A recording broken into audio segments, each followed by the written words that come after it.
서울 강남의 고급 한식 레스토랑 다운의 프라이빗 룸안은 은은한 조명과 고급스러운 인테리어로 꾸며져 있었다.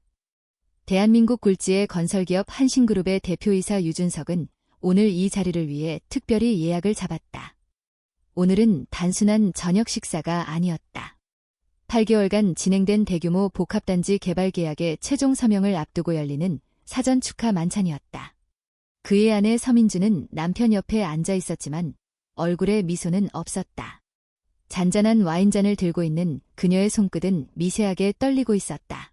대화에 웃어 보이지만 눈은 자주 유준석의 핸드폰과 시계를 오갔다. 계약서는 내일 아침 바로 처리될 거야. 상대 쪽도 오케이 했고 법무팀에서도 검토 끝났다고 하더군. 유준석이 자랑스럽게 말하자 주변 임원들이 잔을 들어 환호했다. 그런데 서민주는 시선만 돌려 잔을 들었다. 그녀는 누구보다 이 프로젝트의 의미를 잘 알고 있었다. 이 계약은 남편에게 명예, 회사의 수익, 그리고 그녀 자신에게도 안정된 미래를 보장해줄 수 있는 기회였다. 하지만 그녀의 마음속에는 오래된 찜찜함이 가시지 않았다. 그 프로젝트는 오래전 한 건설 현장에서 발생했던 사고 위에 세워진 기회였고 그날의 보고서에는 그녀의 서명이 있었다. 그리고 오늘 저녁 그녀는 조용히 알약 하나를 유준석의 와인잔에 떨어뜨렸다. 무해한 안정제였다. 단지 오늘 밤만 그가 계약서에 서명하지 않기를 바랐다. 그러나 그 순간 프라이빗 룸의 문이 갑자기 열리며 10살쯤 되어 보이는 여자아이가 숨을 헐떡이며 뛰어들었다. 먹지 마요. 그거 먹으면 안 돼요. 모든 시선이 그 아이에게 쏠렸다. 매니저가 급히 달려왔지만 아이는 테이블 앞으로 다가와 유준석을 바라보며 예쳤다. 그거 독 있어요. 정적이 흘렀다. 모두 얼어붙은 듯 아이와 유준석, 그리고 와인잔 사이를 번갈아 바라봤다. 서민주의 얼굴이 창백해졌다. 얘 누구야? 누군가가 속삭였다. 어디서 들어온 거지? 보안팀이 아이를 붙잡으려 다가오자 아이는 울먹이며 소리쳤다. 제발 먹지 마세요. 아빠도 그렇게 돌아가셨어요. 이 말의 분위기는 급속히 얼어붙었다. 아빠가 누구야? 유준석이 조심스럽게 물었다. 정상우어. 2016년 부산 공사 현장. 그날도 아무도 말 안 했어요. 다 알고 있으면서. 민주의 손이 테이블 아래에서 꼭 쥐어졌다. 정상우라는 이름은 그녀의 기억 속 깊은 곳에서 얼어붙은 채 묻혀있던 이름이었다. 자신이 법무팀장이던 시절 산업재해 사건이 조용히 무마됐던 바로 그 현장의 피해자. 아이의 눈은 유준석을 관통하듯 뚫어지게 바라보고 있었다. 당신이 그 사람 책임자였죠? 뉴스에서 봤어요. 마침내 경호원들이 아이를 데려가려 하자 유준석은 손을 들어 제지했다. 잠깐. 이름이 뭐니? 하은이에요. 정상우 딸. 방 안은 다시 정적에 잠겼다. 프라이빗 룸의 문이 닫히고 하은은 식당 직원들에 의해 조심스럽게 별도의 공간으로 옮겨졌다. 유준석은 여전히 자리에서 일어나지 못한 채 와인잔을 바라보고 있었다. 아무도 말이 없었다. 임원진들도 서민주도 그저 침묵했다. 정상우, 유준석이 조용히 중얼였다. 그 이름 기억나요? 민주는 눈을 피하며 물었다. 그 이름을 어떻게 잊겠어? 그 사건은 당시 간단한 산업재해로 처리되었고 공사 현장은 일시 정지 후 바로 재개되었다. 피해자의 이름은 보고서에 조용히 적혀 있었지만 누구도 목소리를 내지 않았다. 그리고 그 보고서에는 바로 서민주의 서명이 있었다. 유준석은 자리에서 천천히 일어나 조용히 말했다. 저 아이 나한테 무언가를 알려주러 온 거야. 민주는 급히 손목을 붙잡았다. 지금 움직이지 마. 이건 이상해. 누가 조작한 걸 수도 있어. 언론에 퍼지면. 지금 중요한 건 그게 아니야. 유준석은 아내의 손을 뿌리치고 식당 관계자에게 아이를 만날 수 있냐고 물었다. 몇 분 뒤 식당 내 작은 회의실에 들어선 유준석은 하은과 마주 앉았다. 그녀는 의자에 작게 웅크리고 있었지만 눈빛은 여전히 또렷했다. 하은아, 아까 말한 것 어떻게 알게 된 거니? 엄마가 남겨준 상자에서요. 아빠가 입었던 조끼랑 신문 기사 오려낸 거, 그리고 보고서 복사본이 있었어요. 그 보고서에 있던 도장, 이름 다 봤어요. 하은은 가방에서 조심스럽게 낡은 서류 한 장을 꺼냈다. 유준석은 그걸 받아들고 단숨에 알아봤다. 한신건설 부산지사 2016년 4월자 공사 현장 사고 보고서. 끝부분에 분명히 서민주의 서명과 회사 직인이 있었다. 이걸 어디서 구했니? 엄마가 남기고 갔어요. 돌아가시기 전에 항상 말씀하셨어요. 아빠가 그냥 사라진 게 아니야. 그래서 저는 그게 진실이 아니란 걸 알았어요. 유준석은 숨을 삼켰다. 그의 머릿속엔 민주의 말이 다시 떠올랐다. 그 보고서 그냥 사인만 하면 돼, 다 처리된 일이야. 그때 그는 묻지 않았다. 믿었고 넘겼고 예면했다. 그런데 왜 오늘 여기로 온 거니? 하은은 조용히 말했다. 인터넷에서 봤어요. 오늘 큰 계약식이 있다고. 그리고 민주 이사님 그분 얼굴을 뉴스에서 봤어요. 예전 사진이랑 똑같았어요. 그래서 왔어요. 누군가는 멈춰야 한다고 생각했어요. 그 순간 문이 열리며 민주가 들어왔다. 그녀는 말없이 하은을 바라보다가 천천히 말했다. 정말 내가 그렇게까지 할 줄은 몰랐어. 하은은 민주를 똑바로 바라보며 물었다. 이모는 정말 그게 사고라고 생각했어요? 민주는 대답하지 않았다. 아니, 못했다. 대신 그녀는 다가가 하은이 가져온 서류를 들여다보았다. 그 종이에 찍힌 자신의 서명은 너무도 선명했고 그 시절의 두려움과 타협이 그대로 담겨 있었다. 그땐 아무것도 할 수 없었어. 회사는 덮으라고 했고 나 혼자서는. 하지만 아무도 말 안 했어요. 아무도.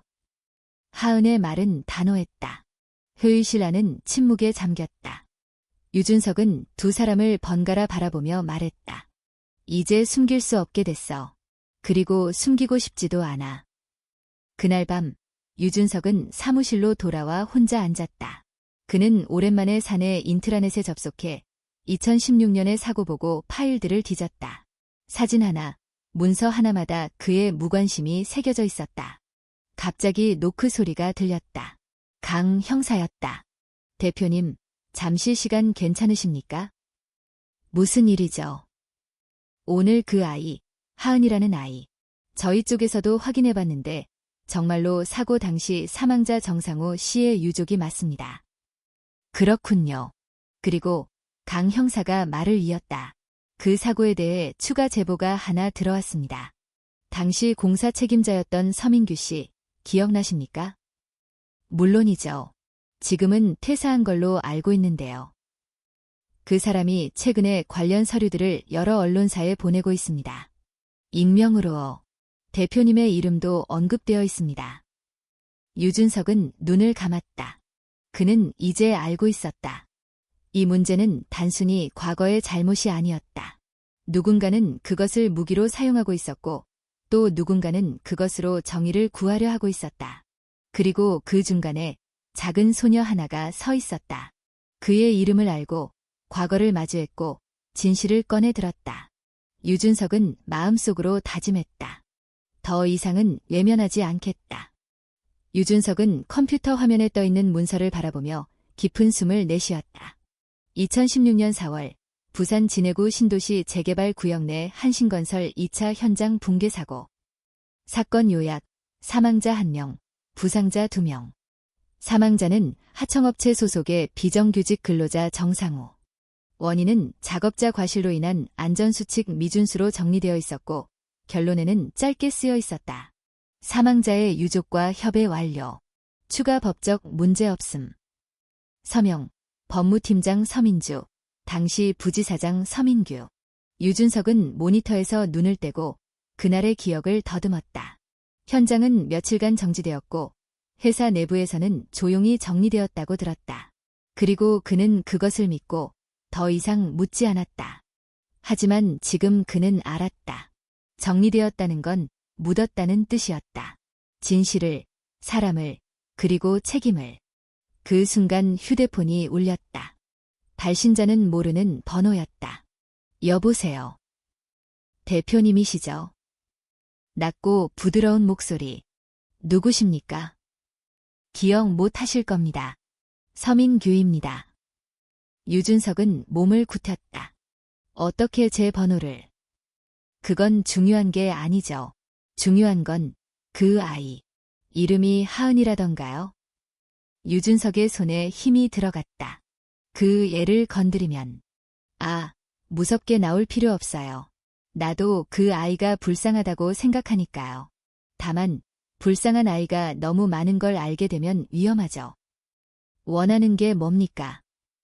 당신이 그 계약서에 서명하지 않는 것, 그리고 조용히 사라지는 것, 그럼 나도 조용히 잊어줄게요. 유준석은 전화가 끊긴 후 한참 동안 아무 말도 하지 못했다. 벽시계를 바라보며 그는 서서히 깨달았다. 이건 단지 오래된 사고가 아니다. 이건 위협이고 복수고 어떤 이에 끝나지 않은 분노였다. 다음 날 아침, 하은은 NGO 보호소에서 혼자 창밖을 보고 있었다. 그녀의 앞에는 아빠의 낡은 공사조끼와 찢어진 노트 한 권이 놓여 있었다. 노트 속에는 아빠가 쓴 메모들이 빼곡히 적혀 있었다. 4월 3일 크레인 균열 있음. 현장 반장에게 보고. 4월 7일 방음벽 붕괴 우려 있음. 조치 없음. 4월 10일 위험 수칙 무시 지속. 이대로면 사고 난다. 하은은 그걸 읽으며 눈을 감았다. 아빠는 알고 있었다. 그리고 말했었다. 그런데 아무도 듣지 않았다. 그녀는 메모의 마지막 페이지에 적힌 글을 다시 읽었다. 하은아, 언젠가 내가 이걸 본다면 기억해. 세상은 항상 공정하지 않지만 진실은 언젠가 돌아온단다. 그녀는 그 노트를 꼭 껴안았다. 서민주는 거울 앞에서 자신을 바라보고 있었다. 그녀는 오래전부터 완벽한 이미지로 살아왔다. 냉철한 법무 전문가, 기업의 방패, CEO의 아내. 하지만 지금 거울 속의 눈은 흔들리고 있었다. 그때 사인하지 않았다면, 그 사고를 그냥 넘기지 않았다면, 그녀는 자책과 방어 본능 사이에서 갈등하고 있었다. 하은을 처음 보았을 때 그녀는 자신의 죄책감을 아이의 눈 속에서 보았다. 하지만 더 이상 외면할 수 없었다. 그녀는 결심했다. 모든 걸 말하겠다고. 그날 저녁 유준석은 회사 회의실에 강 형사와 서민주, 그리고 법무팀 새 책임자와 함께 앉았다. 민규가 접촉해왔습니다. 유준석이 먼저 말을 꺼냈다. 그는 과거 사고의 책임을 일부러 우리 쪽으로 몰아가고 있고 언론에 자료를 뿌리고 있습니다. 강 형사는 고개를 끄덕였다. 이미 몇 개 온라인 커뮤니티의 문서 일부가 유출됐습니다. 조작된 내용도 있습니다. 하지만 하은 양이 가지고 있는 원본은 매우 중요한 증거가 될 수 있습니다. 그럼 우리가 먼저 움직여야겠군요. 서민주가 조용히 말했다. 우리가 진실을 말해야 해요. 민규보다 먼저. 그리고 피해자 가족에게 사과해야 해요. 유준석은 아내를 바라보았다. 그녀의 눈빛은 단호했다. 당신 확실해. 이제는 외면하지 않겠어. 며칠 뒤 한신그룹은 긴급 기자회견을 열었다. 유준석과 서민주가 함께 단상에 섰다. 수십 개의 카메라와 마이크가 그들을 향해 있었다. 유준석이 먼저 입을 열었다. 저는 유준석입니다. 한신건설 대표이사로서 그리고 한 사람으로서 오늘 진실을 말씀드리고자 이 자리에 섰습니다. 2016년 부산 공사 현장에서 발생한 사망사고에 대해 당시 우리 회사는 내부적으로 잘못을 축소하고 책임을 외면했습니다. 저는 그 과정에 직접적으로 개입하지 않았지만 책임에서 자유롭지 않습니다. 그 다음 마이크를 민주가 넘겨받았다. 제가 당시 법무팀장으로서 사고 보고서에 서명했습니다. 저는 회사를 지킨다는 명목 아래 한 가장의 죽음을 서류 한 장으로 덮었습니다. 그리고 그 가장의 딸이 저희 앞에 나타났습니다. 저희는 더 이상 침묵하지 않을 것입니다. 회사는 진실을 바로잡을 것이며 정상우 씨 유족에게 사과드리겠습니다. 또한 같은 비극이 반복되지 않도록 제도 개선과 재단 설립을 약속드립니다. 그들의 고백은 다음날 모든 뉴스의 헤드라인으로 실렸다. 하지만 그 순간 유준석과 민주는 한 가지를 알고 있었다. 진실을 말하는 것은 끝이 아니라 시작이라는 것을. 그리고 그 시작은 한 작은 소녀의 용기에서 비롯되었다. 기자회견 이후 며칠 동안 한신건설의 이름은 뉴스와 SNS를 뒤덮었다. 기업의 양심 고백, 뒤늦은 사과의 진정성, 하은이라는 소녀의 용기 같은 제목들이 연일 올라왔다. 일부는 진심을 믿었고 일부는 또 다른 이미지 세탁이라며 냉소를 던졌다. 하지만 대중의 반응보다도 하은의 변화가 이 모든 것의 중심에 있었다. 그날 이후 하은은 NGO에서 상담 치료를 받기 시작했다. 처음에는 말이 없었고 눈을 자주 피했다. 하지만 어느 날 상담사 앞에서 그녀는 처음으로 입을 열었다. 저 기억나요. 그날 아빠가 나한테 했던 마지막 말. 상담사가 조심스럽게 고개를 끄덕였다. 하은아, 오늘은 아빠가 좀 늦을 거야. 위험한 작업이 있어서 신경 써야 하거든. 엄마 말 잘 듣고 있어. 아빠는 꼭 돌아올게. 그렇게 말했어요. 근데 하은의 목소리가 떨렸다. 그렇게 말하고 아빠는 돌아오지 않았어요. 그녀의 눈에서 조용히 눈물이 떨어졌다. 한참을 울고 난 뒤 그녀는 고개를 들고 작게 말했다. 근데 이제 조금은 안 무서워요. 내가 기억하고 있으니까 아빠는 사라지지 않은 거죠? 상담사는 미소 지으며 고개를 끄덕였다. 맞아. 내가 기억하고 내가 말할 때마다 너의 아빠는 살아있어. 같은 시각 유준석과 민주는 새로운 문제에 직면하고 있었다. 한신건설 내의 과거 현장 보고서들 중 일부가 조작되었다는 정황이 드러났기 때문이다. 내부 감사를 진행하던 법무팀은 2015-2017년 사이에 있었던 3건의 사고 기록이 축소되었고 몇몇 직원의 서명이 위조되었음을 확인했다. 그 중심에 또다시 서민규의 이름이 있었다. 이 사람은 단순히 실수한 게 아니었어. 민주가 분노에 찬 목소리로 말했다. 시스템적으로 은폐를 주도했어. 우리가 모른 척했기 때문에 가능했던 일이야. 유준석이 무겁게 말했다. 그건 부인할 수 없어. 그들은 즉시 외부 감사를 요청했고 동시에 민규를 법적으로 고발하기로 결정했다. 그러나 민규는 이미 흔적을 감추고 있었다. 그의 주소지는 비어 있었고 연락처는 해지되었다. 이 사람 뭔가 더 큰 걸 준비하고 있는 것 같아. 강 형사는 감각적으로 말했다. 정보를 팔거나 더 큰 공격을 하려 할 수도 있어요. 그가 우리를 쓰러뜨리려고 해도 좋아요. 유준석이 단호하게 말했다. 하지만 하은을 건드리는 건 절대 안 됩니다. 며칠 뒤 하은은 민주와 처음으로 단둘이 시간을 보냈다.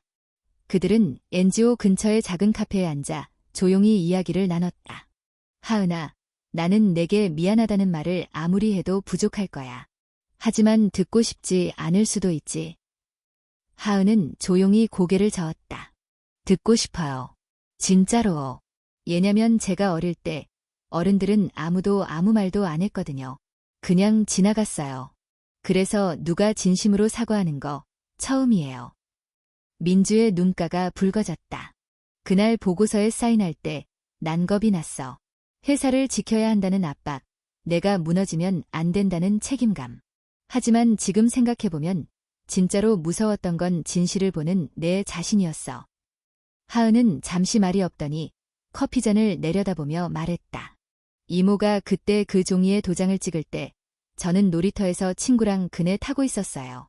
그날도 평범했는데 저녁이 되니까 달라졌어요. 그날 이후로 세상이 조용해졌어요. 민주는 하은의 손을 조심스럽게 잡았다. 앞으로는 조용히 두지 않을게. 내 목소리가 들리게 할 거야.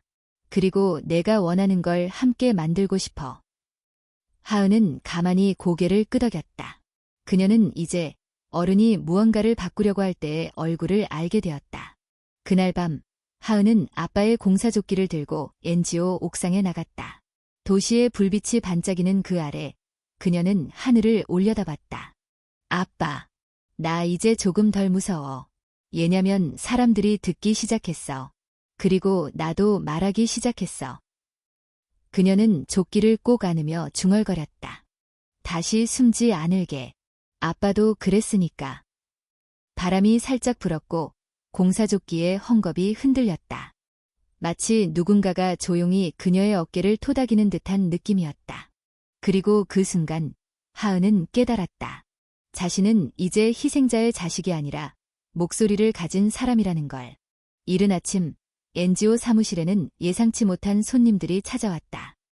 공영방송 PD와 기자들이 하은 양을 인터뷰하고 싶다는 요청을 들고 찾아온 것이다. 처음엔 단순한 관심처럼 보였지만 곧 전국적인 이슈로 번지고 있었다. 한신건설의 고백 이후 여론은 두 방향으로 갈라졌다. 드디어 진실을 밝힌 기업, 책임지는 리더십이라며 긍정적인 평가를 내리는 쪽과 뒤늦은 사과는 면죄부가 될 수 없다며 냉소를 보내는 쪽이었다. 하지만 그 중심에는 단 한 명의 인물이 있었다. 하은. 그녀는 한 아이로서 감당하기 어려운 주목을 받기 시작했다. 그날 오후 NGO 소장인 김지연은 하은과 조용히 대화를 나눴다. 하은아, 정말 괜찮겠니? 방송 출연은 내가 감당하기에 너무 클 수도 있어. 아직 어린데. 하은은 조용히 고개를 끄덕였다. 그냥 사람들이 저처럼 잊히는 사람도 있다는 걸 알았으면 좋겠어요. 김지연은 하은의 손을 따뜻하게 감싸며 말했다.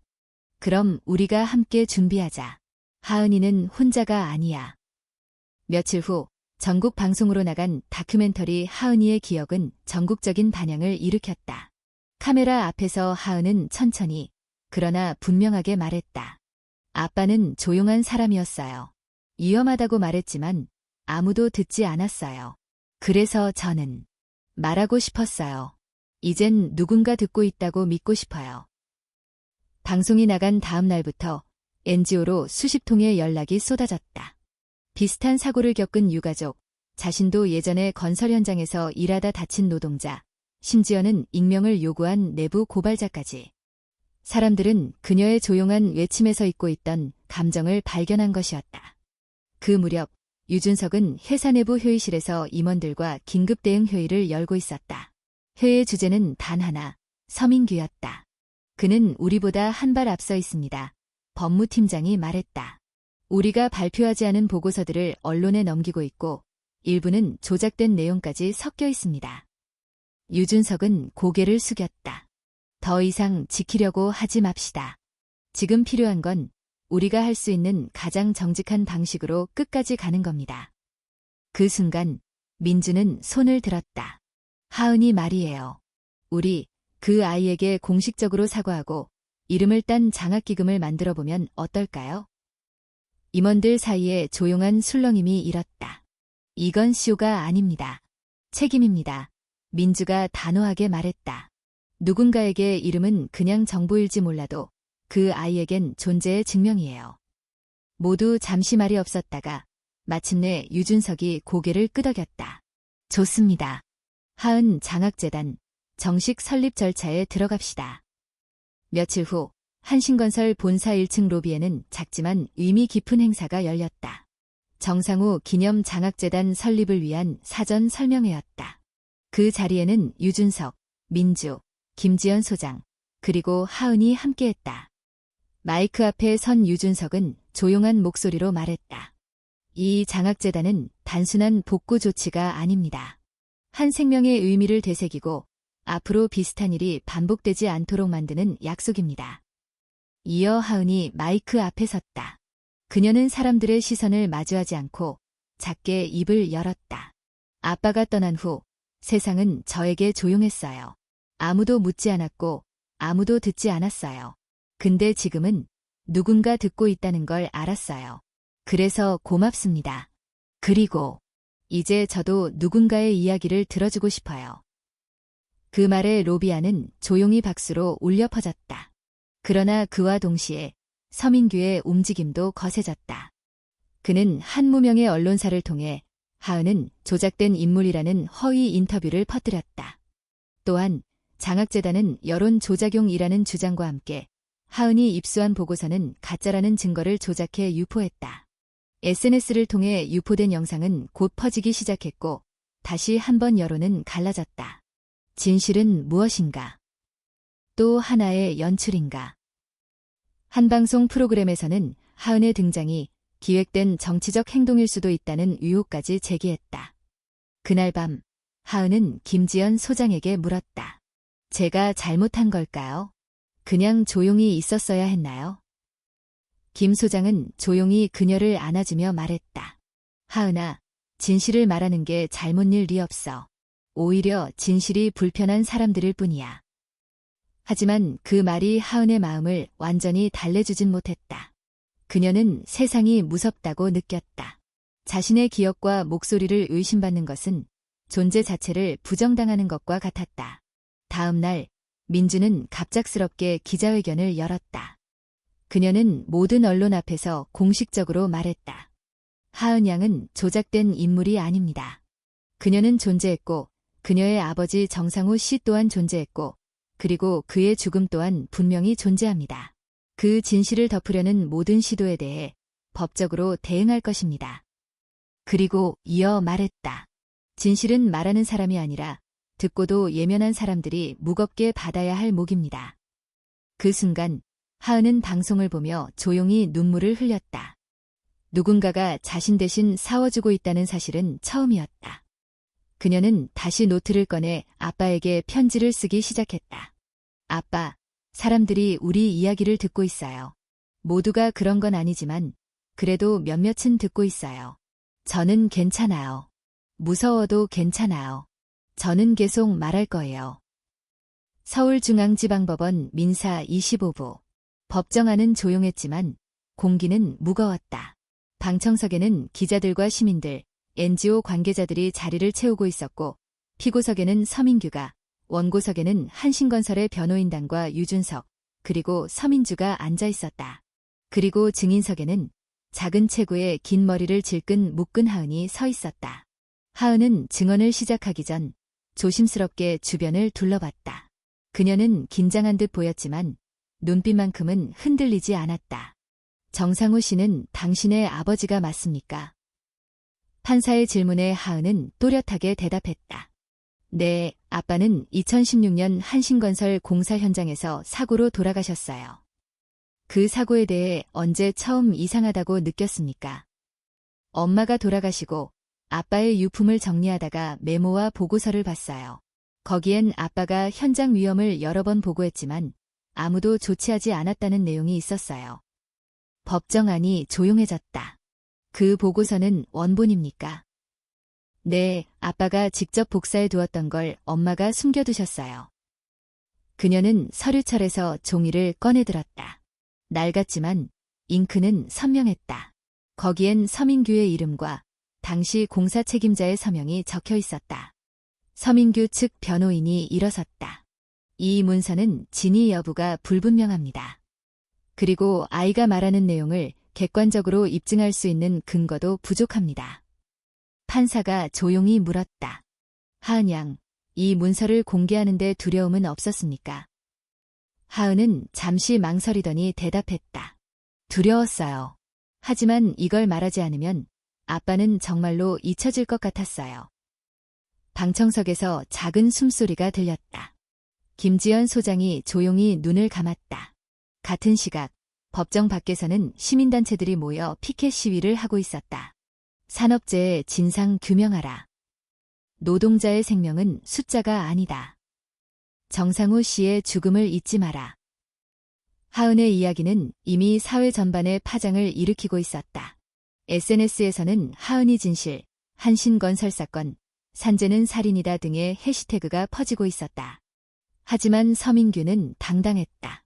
그는 기자들에게 말했다. 이건 감정적인 선동일 뿐입니다. 내가 한 일은 회사 지침을 따른 것뿐이고 모든 보고는 공식 절차를 밟아 처리되었습니다. 그의 말은 냉정하고 무미건조했다. 그러나 사람들의 마음속엔 이미 균열이 생기고 있었다. 재판이 끝난 뒤 유준석은 조용히 하은에게 다가갔다. 고생했어. 정말 용기 있는 행동이었어. 하은은 고개를 숙였다. 전 그냥 사실을 말했을 뿐이에요. 민주가 조용히 그녀의 어깨에 손을 얹었다. 그게 바로 가장 어려운 일이야. 어른들도 잘 못하는 거니까. 그 순간 유준석의 휴대폰이 울렸다. 법무팀에서 온 문자였다. 민규 측, 오늘 밤 긴급 기자회견 예고. 새로운 증거 제시 예정. 또 무슨 짓을 하려는 거지. 그날 밤 서민규는 한 인터넷 방송사 유튜브 채널에 출연해 또 하나의 문서를 공개했다. 이게 당시 보고서를 무마하라고 지시한 상부 인사의 메일입니다. 법무팀도 대표도 이 사실을 알고 있었죠. 전 지시를 따랐을 뿐입니다. 그가 화면에 띄운 캡처에는 민주가 보낸 것처럼 보이는 이메일 일부가 있었다. 그러나 문장의 톤, 서체, 그리고 시간표기 등 여러 요소가 이상했다. 다음 날 유준석과 민주, 그리고 법무팀은 긴급 회의를 열었다. 이건 조작입니다. 변호사가 단언했다. 원본 서버 로그를 조회한 결과 해당 이메일은 존재하지 않습니다. 포토샵 흔적도 있고요. 하지만 일반 대중은 이걸 모르죠. 민주가 말했다. 우리는 이게 조작이라는 걸 증명해야 해요. 말이 아니라 행동으로요. 유준석은 결단했다. 민규를 명예훼손과 증거조작으로 형사 고발합시다. 그리고 진짜 이메일 서버를 외부 감식기관에 넘기죠. 공개검증 받겠습니다. 며칠 뒤 다시 열린 재판에서 유준석은 증인으로 섰다. 저는 당시 이 사건의 존재조차 제대로 인지하지 못했습니다. 그것이 제 책임입니다. 저는 권한이 있었지만 관심이 없었습니다. 지금 생각하면 그것이 가장 큰 죄였습니다. 그럼에도 불구하고 서민규 씨는 상부의 지시였다고 주장하고 있습니다. 이에 대해 어떻게 생각하십니까? 유준석은 단호하게 대답했다. 책임은 위에서 시작되지만 진실을 왜곡하고 이용하는 것은 개인의 선택입니다. 저는 그 선택을 하지 않았지만 그는 했습니다. 이날 재판 이후 민규의 주장에 대한 반박 기사들이 쏟아졌다. 전문가들은 그가 공개한 이메일의 조작 가능성을 분석했고 디지털 포렌식 결과도 이를 입증했다. 하은은 조용히 그 소식을 들었다. 그녀는 뭔가를 끝낸 듯한 표정이었다. 하지만 그녀는 알았다. 아직 끝이 아니라는 걸. 진실은 말하는 순간이 끝이 아니라 지켜내는 과정이 있다는 걸. 그리고 이제 그 싸움은 혼자가 아니었다. 서울중앙지방법원 대법정. 3개월간 이어진 치열한 공방 끝에 드디어 선고 공판일이 다가왔다. 방청석은 만원이었다. 취재진, 시민단체, 피해자 유가족, 하은을 응원하는 이들까지 모두가 숨죽인 채 그날을 기다렸다. 하은은 앞줄에 앉아 있었다. 옆엔 김지연 소장과 유준석, 민주가 함께했다. 법정의 공기는 싸늘했고 모두의 눈은 판사에게 향해 있었다. 재판장이 천천히 입을 열었다. 피고인 서민규는 한신건설 재직 당시 공사 현장 사고 은폐 및 보고서 조작에 가담한 사실이 확인되었으며 이와 관련하여 허위 문서 유포, 명예훼손, 증거조작 혐의가 인정됩니다. 순간 법정 전체가 술렁였지만 판사는 계속 이어갔다. 또한 피고인은 미성년자인 증인 하은 양을 상대로 2차 피해를 유도할 수 있는 의도적 허위 사실을 유포했으며 사회적 파장과 피해의 중대성을 고려할 때 엄중한 책임이 요구됩니다. 재판장은 마지막으로 판결을 내렸다. 피고인 서민규에게 징역 3년 6개월을 선고합니다. 정적. 하은은 조용히 눈을 감았다. 김지연 소장이 그녀의 손을 꼭 잡아주었다. 그 손은 따뜻했고 흔들림 없었다. 판결 후 기자들은 유준석과 민주에게 달려들었다. 이번 판결, 기업의 책임에 대해 어떻게 받아들이십니까? 재단 설립 외에 추가적인 조치가 있습니까? 하은 양에게 사과의 표현은 충분했다고 보십니까? 유준석은 단호히 말했다. 판결은 끝이 아닙니다. 이제 우리가 할 일은 이 진실을 기반으로 더 나은 시스템을 만드는 것입니다. 민주도 마이크 앞에 나섰다. 기업이 실수할 수 있습니다. 그러나 가장 큰 죄는 실수 이후 침묵하는 것입니다. 우리 역시 그 죄에서 자유롭지 않다고 생각합니다. 앞으로 그 침묵을 깰 수 있도록 모든 걸 바칠 것입니다. 법정 밖 작은 인터뷰 부스가 설치된 공간에서 기자들이 하은에게 조심스럽게 물었다. 하은 양, 오늘 판결을 어떻게 느꼈어요? 하은은 잠시 말없이 하늘을 바라봤다. 겨울이 막 끝난 3월의 서울 하늘은 맑고 푸르렀다. 그리고 그녀는 천천히 입을 열었다. 아빠가 그날 저한테 말했어요. 위험하지만 괜찮다고, 돌아온다고. 그런데 그 약속을 지키지 못했어요. 저는 오랫동안 그게 아빠 잘못인 줄 알았어요. 하지만 이제는 알아요. 아빠는 싸우고 있었고 누군가 말하지 않으면 안 된다는 걸 알았어요.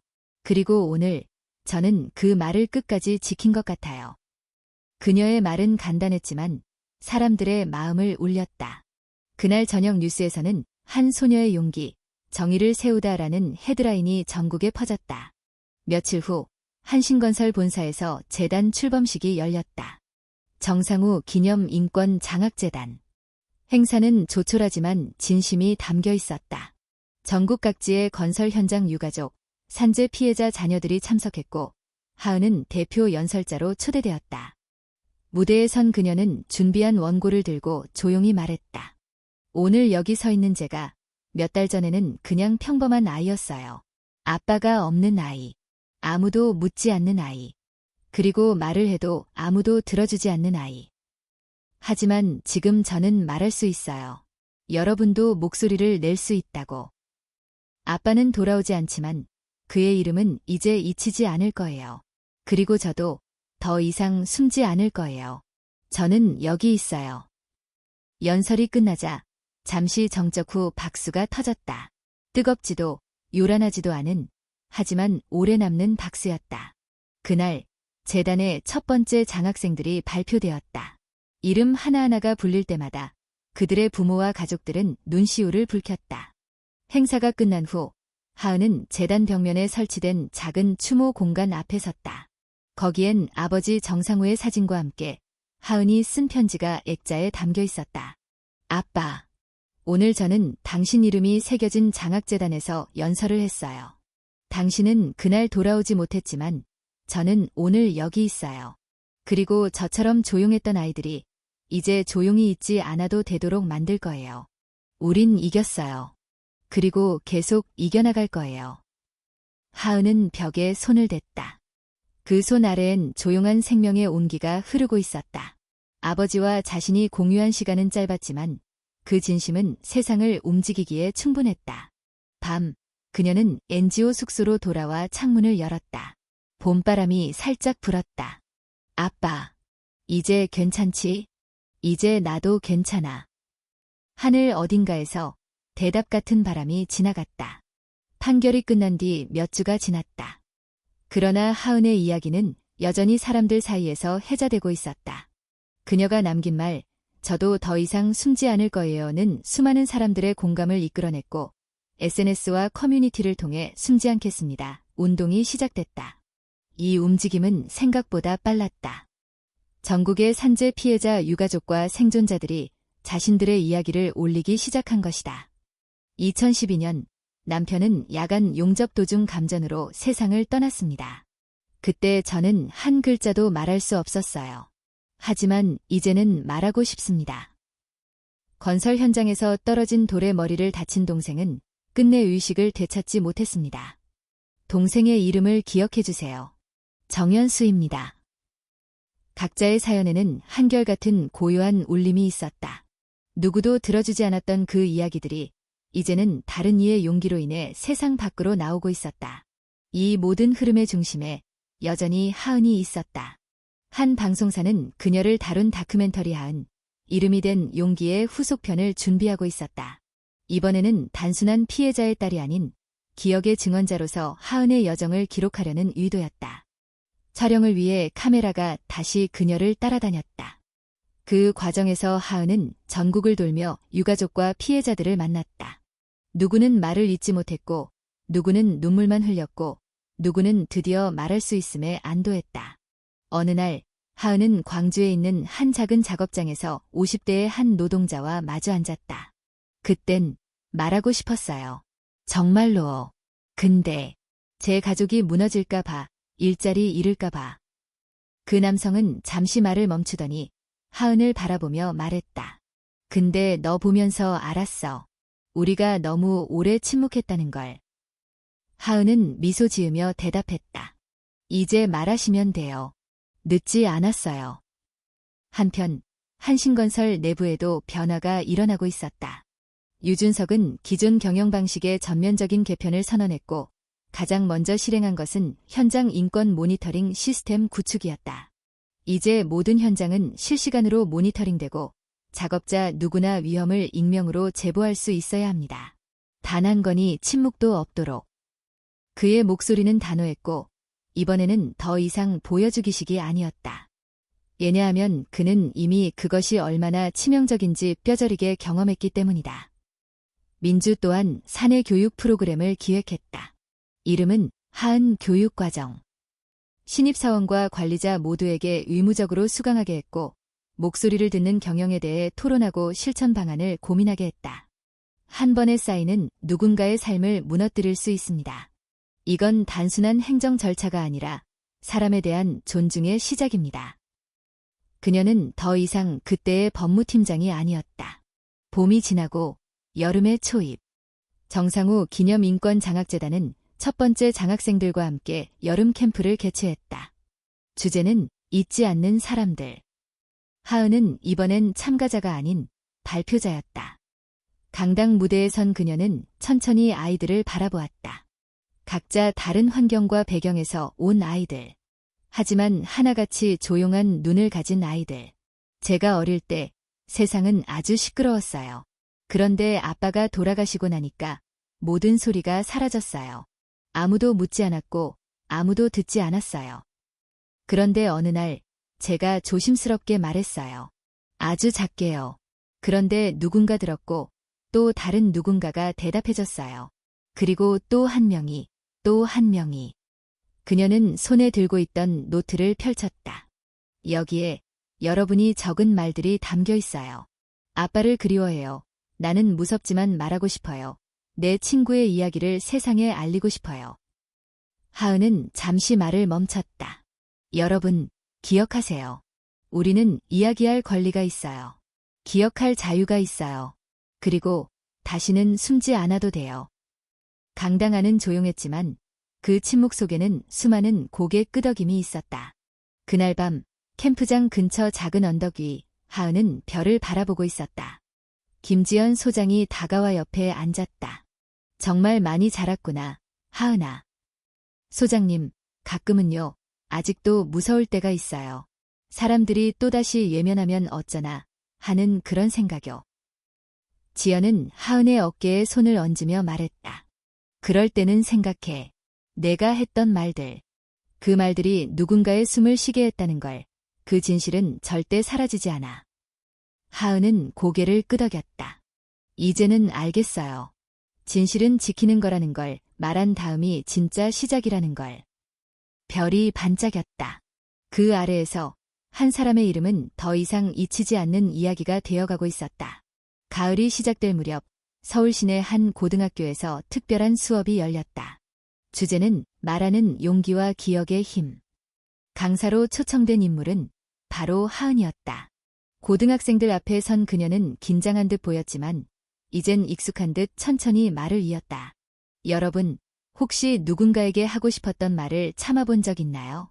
말하고 싶었지만 그게 누군가에게 상처가 될까봐 혹은 아무도 듣지 않을까봐 그냥 삼킨 적 있나요? 학생들 사이에 조용한 고개 끄덕임이 퍼졌다. 저도 그랬어요. 아주 오랫동안요. 그런데요, 제가 깨달은 건 침묵은 진실을 지켜주는 게 아니라 진실을 잊게 만든다는 거였어요. 그녀는 칠판에 기억이라는 단어를 적었다. 이 단어는 그냥 과거를 떠올리는 게 아니라 어떤 사람의 존재를 놓지 않는 거예요. 제가 제 아빠의 이름을 기억했듯이 여러분도 누군가의 이름을 지킬 수 있어요. 수업이 끝난 후 한 여학생이 조심스럽게 다가왔다.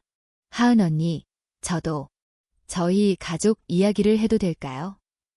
그날 이후 그 학교에서는 매주 1시간 기억 나누기 프로그램이 자율적으로 운영되기 시작했다.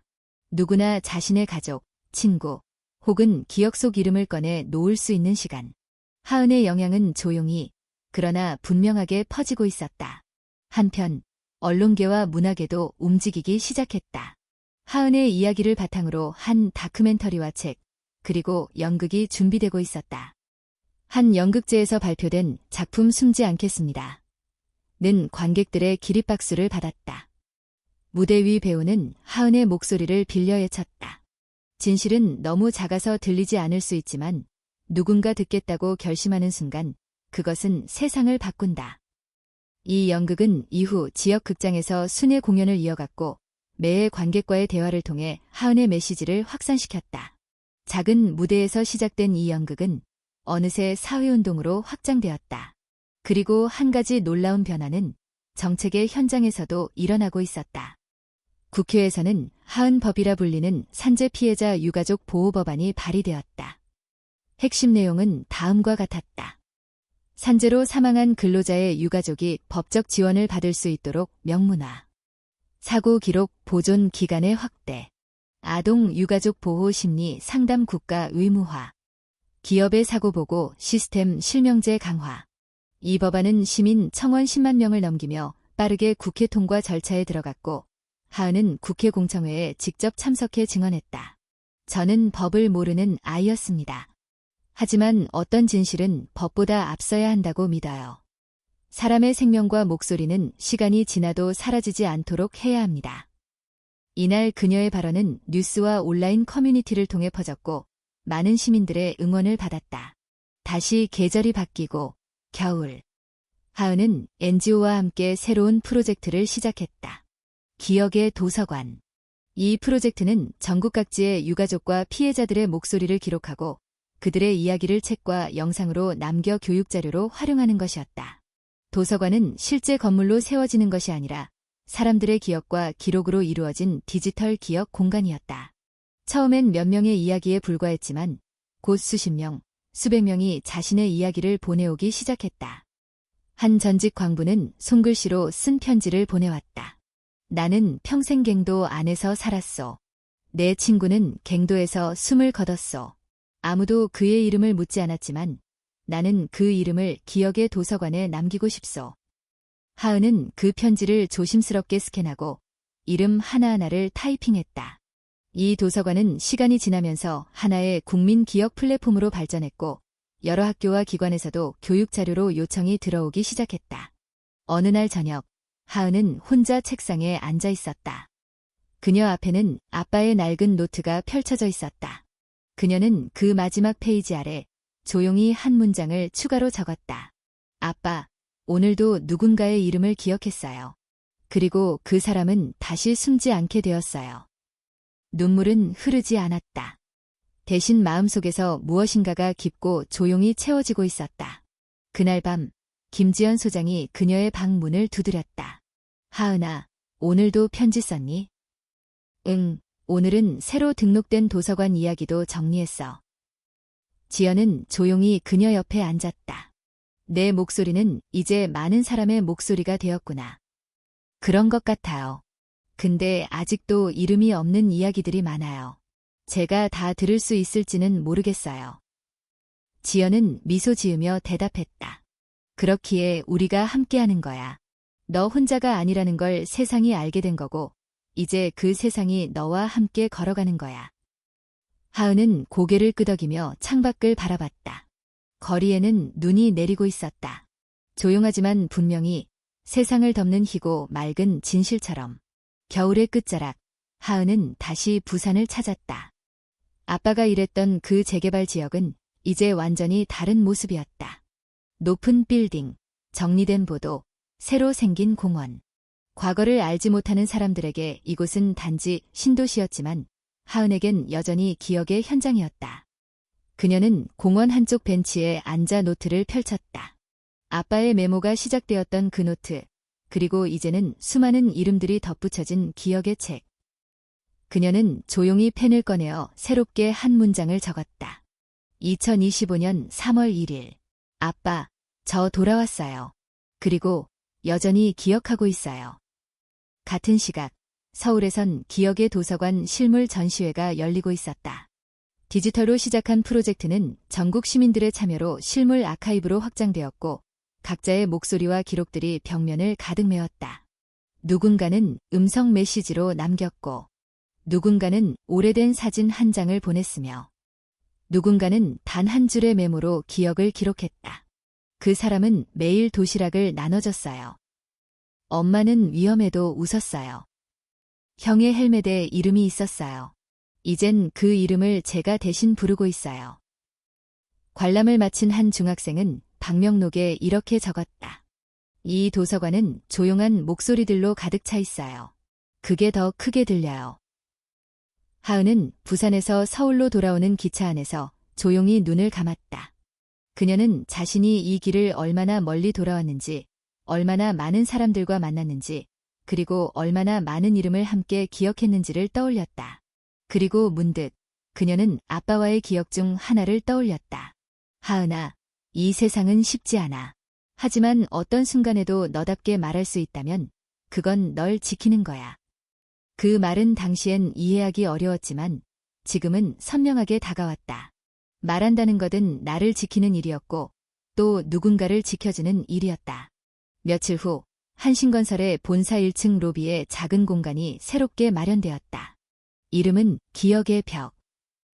그 벽에는 정상우 씨를 비롯한 산업재해로 목숨을 잃은 103명의 이름이 새겨졌다. 그리고 그 아래 하은이 직접 쓴 글귀가 적혀 있었다. 기억은 멈추는 것이 아니라 계속 걷는 것입니다. 우리는 말했고 들었고 이제 함께 걷고 있습니다.